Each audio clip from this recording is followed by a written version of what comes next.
पद्मगन्धि इति चलनचित्रं तस्य सूक्ष्मभागः मया अधुना दृष्टः।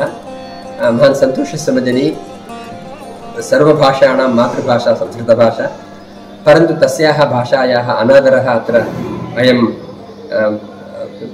तत्र अस्माकम् अनुभवे अस्ति।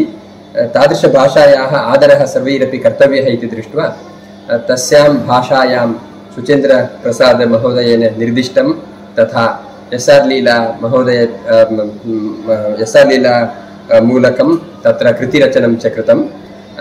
तादृश सिनेमायाः कर्णाटकभाषायां तथा संस्कृतभाषायां च प्रदर्शनम् अर्थपूर्णं भवतु, तत्र जनानां मनसि एतादृश चलनचित्रं शाश्वतं स्थिरं भवतु इति अस्मिन् सन्दर्भे आशास्महे।